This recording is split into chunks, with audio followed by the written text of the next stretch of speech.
দেশে প্রশাসনিক কাঠামোতে একটি নতুন যুগের সূচনা হতে যাচ্ছে। নবম জাতীয় পে স্কেল নিয়ে যে দীর্ঘ অনিশ্চয়তা এবং প্রতীক্ষা চলছিল তার অবসান ঘটতে চলেছে। পে কমিশন তাদের কাজ সম্পন্ন করে চূড়ান্ত প্রতিবেদন তৈরি করেছে, যেখানে রয়েছে কিছু অভূতপূর্ব সুপারিশ। বিশেষত এবারের পে স্কেলে পেনশনভোগীদের জন্য যে ব্যবস্থা প্রস্তাব করা হয়েছে তা বাংলাদেশের বেতন কাঠামোর ইতিহাসে এক অনন্য দৃষ্টান্ত স্থাপন করবে। পে কমিশনের কাজ শুরু হয়েছিল প্রায় এক বছর আগে। তখন থেকে কমিশন দেশের বিভিন্ন প্রান্তে ছড়িয়ে থাকা সরকারি কর্মকর্তা, কর্মচারী এবং পেনশনভোগীদের সাথে সরাসরি কথা বলেছে, তাদের দুঃখ কষ্ট শুনেছে। বর্তমান বেতন এবং পেনশন দিয়ে তারা কিভাবে জীবনযাপন করছেন সে সম্পর্কে প্রত্যক্ষ ধারণা নিয়েছে।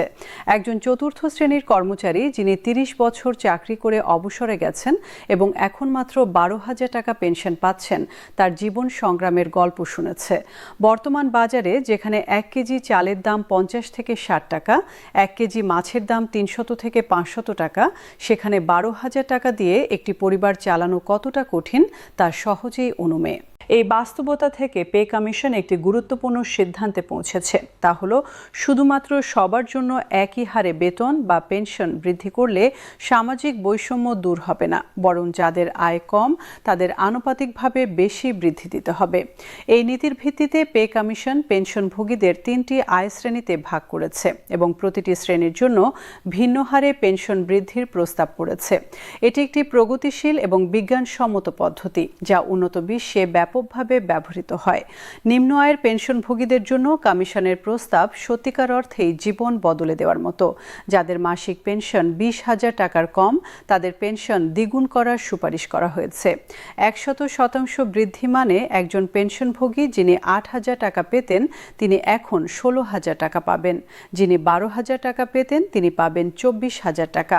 যিনি ১৮,০০০ টাকা পেতেন তিনি পাবেন ৩৬,০০০ টাকা। এই বৃদ্ধি তাদের জীবনযাত্রায় আমূল পরিবর্তন আনবে। তারা অন্তত মৌলিক চাহিদা পূরণ করতে পারবেন, সন্তানদের পড়াশোনার খরচ দিতে পারবেন, নিজেদের চিকিৎসা করাতে পারবেন। এই নিম্ন আয় পেনশনভোগীদের অধিকাংশই জীবনভর কঠোর পরিশ্রম করেছেন। তারা অফিসের ঝাড়ুদার ছিলেন, মালি ছিলেন, পিয়ন ছিলেন, নাইট গার্ড ছিলেন। প্রচণ্ড গরমে এবং মুষলধারে বৃষ্টিতেও তারা দায়িত্ব পালন করেছেন, অনেক রাত জেগেছেন, অসুস্থ থাকা সত্ত্বেও কাজে এসেছেন। তাদের এই আত্মত্যাগের স্বীকৃতি দেওয়া রাষ্ট্রের নৈতিক দায়িত্ব। পেনশন দ্বিগুণ করার এই প্রস্তাব সেই দায়িত্ব পালনের একটি প্রয়াস। মধ্যম আয়ের পেনশনভোগীদের জন্য কমিশন উল্লেখযোগ্য বৃদ্ধির প্রস্তাব করেছে। যাদের মাসিক পেনশন ২০,০০০ টাকা থেকে ৪০,০০০ টাকার মধ্যে তাদের পেনশন ৭৫% বাড়ানোর সুপারিশ করা হয়েছে। এই শ্রেণীতে রয়েছেন মূলত দ্বিতীয় এবং তৃতীয় শ্রেণীর কর্মকর্তারা। তারা অফিসের বিভিন্ন শাখার প্রধান ছিলেন, সহকারী অফিসার ছিলেন, হিসাবরক্ষক ছিলেন। তারা দীর্ঘদিন দায়িত্ব পালন করে নিজেদের দক্ষতা এবং অভিজ্ঞতা দিয়ে প্রশাসন পরিচালনায় অবদান রেখেছেন। ৭৫% বৃদ্ধি মানে যিনি ২০,০০০ টাকা পান তিনি পাবেন ৩৫,০০০ টাকা। যিনি ২৫,০০০ টাকা পান তিনি পাবেন ৪৩,৭৫০ টাকা। যিনি ৩০,০০০ টাকা পান তিনি পাবেন ৫২,৫০০ টাকা। যিনি ৩৫,০০০ টাকা পান তিনি পাবেন ৬১,২৫০ টাকা। আর যিনি ৪০,০০০ টাকা পান তিনি পাবেন ৭০,০০০ টাকা। এই বৃদ্ধি তাদের মধ্যবিত্ত জীবনযাত্রার মান বজায় রাখতে এবং পরিবারের প্রয়োজন পূরণ করতে যথেষ্ট সহায়তা করবে। উচ্চ আয়ের পেনশনভোগীদের ক্ষেত্রেও কমিশন ন্যায্য বৃদ্ধির প্রস্তাব করেছে। যাদের মাসিক পেনশন ৪০,০০০ টাকার বেশি তাদের জন্য ৫৫% বৃদ্ধির সুপারিশ করা হয়েছে। এই শ্রেণীতে রয়েছেন প্রথম শ্রেণীর গেজেটেড অফিসার এবং উচ্চপদস্থ কর্মকর্তারা। তারা যুগ্ম সচিব, অতিরিক্ত সচিব, সচিব পর্যায়ের দায়িত্ব পালন করেছেন। দেশের নীতি নির্ধারণ এবং প্রশাসন পরিচালনায় তাদের ভূমিকা অত্যন্ত গুরুত্বপূর্ণ ছিল।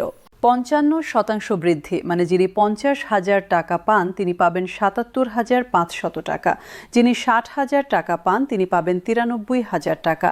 যিনি ৭০,০০০ টাকা পান তিনি পাবেন ১,০৮,৫০০ টাকা। যিনি ৮০,০০০ টাকা পান তিনি পাবেন ১,২৪,০০০ টাকা। এই বৃদ্ধি তাদের সামাজিক মর্যাদা এবং জীবনযাত্রার মান বজায় রাখতে সহায়ক হবে। পেনশন বৃদ্ধির পাশাপাশি চিকিৎসা ভাতা বৃদ্ধির বিষয়টি অত্যন্ত গুরুত্বপূর্ণ। বাংলাদেশে বয়স্কদের জন্য সরকারি স্বাস্থ্যসেবা ব্যবস্থা পর্যাপ্ত নয়। সরকারি হাসপাতালগুলোতে প্রায় ওষুধ থাকে না, ডাক্তার পাওয়া যায় না, পরীক্ষা নিরীক্ষার জন্য দীর্ঘ সময় অপেক্ষা করতে হয়। ফলে অধিকাংশ মানুষ বেসরকারি হাসপাতাল এবং ক্লিনিকে যেতে বাধ্য হন, যেখানে খরচ অনেক বেশি। একটি সাধারণ পরীক্ষা করতে কয়েক হাজার টাকা লেগে যায়। মাসিক ওষুধের খরচ 5 থেকে 10,000 টাকা হতে পারে।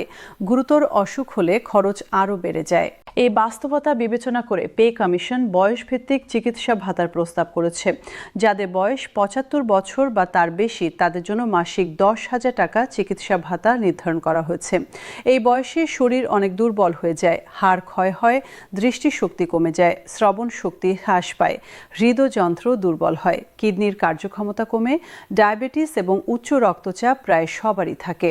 এসব রোগের জন্য নিয়মিত ওষুধ সেবন করতে হয়। মাসে অন্তত 2 থেকে 3 বার চিকিৎসকের কাছে যেতে হয়। বছরে বিভিন্ন পরীক্ষা নিরীক্ষা করাতে হয়। 10,000 টাকা চিকিৎসা ভাতা এই খরচের একটি বড় অংশ মেটাতে সাহায্য করবে।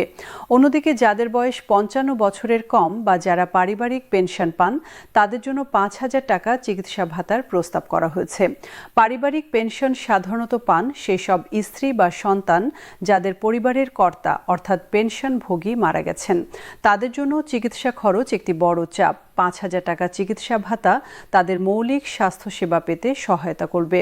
তারা নিয়মিত স্বাস্থ্য পরীক্ষা করাতে পারবেন এবং প্রয়োজনীয় ওষুধ কিনতে পারবেন। শুধু পেনশনভোগীরাই নন, কর্মরত সরকারি কর্মকর্তা কর্মচারীদের জন্য নবম পে স্কেলে উল্লেখযোগ্য উন্নতি হচ্ছে।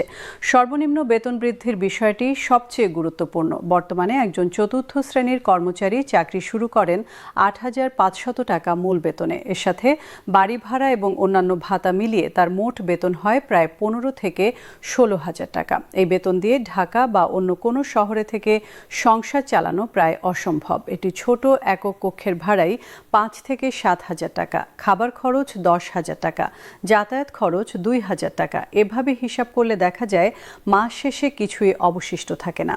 নতুন পে স্কেলে সর্বনিম্ন মূল বেতন নির্ধারণ করা হয়েছে 20,250 টাকা।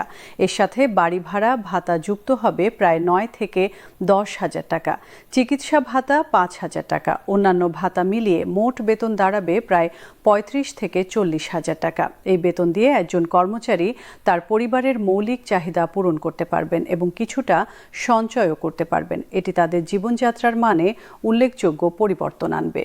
উচ্চতর গ্রেডের কর্মকর্তাদের বেতনও আনুপাতিক হারে বৃদ্ধি পাবে। প্রথম শ্রেণীর কর্মকর্তাদের বেতন এমন পর্যায়ে নির্ধারণ করা হবে যাতে তারা সামাজিক মর্যাদা বজায় রাখতে পারেন এবং দুর্নীতির প্রলোভন থেকে দূরে থাকতে পারেন। পর্যাপ্ত বেতন দুর্নীতি হ্রাসে গুরুত্বপূর্ণ ভূমিকা রাখে। এই বিষয়টি পে কমিশন বিবেচনা করেছে। একজন কর্মকর্তা যদি তার পরিবার নিয়ে সম্মানজনকভাবে জীবনযাপন করতে পারেন, তাহলে তিনি অসৎ পথে যাওয়ার প্রয়োজন অনুভব করবেন না। পে কমিশনের এই প্রতিবেদন শুধু একটি দলিল নয়, এটি দেশের কোটি কোটি মানুষের স্বপ্ন এবং প্রত্যাশার প্রতিফলন। যারা দীর্ঘদিন রাষ্ট্রের সেবা করেছেন তাদের প্রতি কৃতজ্ঞতা প্রকাশের একটি মাধ্যম। যারা বর্তমানে সেবা করছেন তাদের উৎসাহ প্রদানের একটি উপায়। এই প্রতিবেদন বাস্তবায়িত হলে সরকারি প্রশাসন আরও দক্ষ এবং কার্যকর হবে। কর্মকর্তা কর্মচারীরা আরও মনোযোগের সাথে দায়িত্ব পালন করবেন। পেনশনভোগীরা তাদের বার্ধক্য জীবন নিরাপদে এবং মর্যাদার সাথে কাটাতে পারবেন। এই প্রতিবেদন অনুমোদন এবং বাস্তবায়নের জন্য এখন সবাই অধীর আগ্রহে অপেক্ষা করছেন।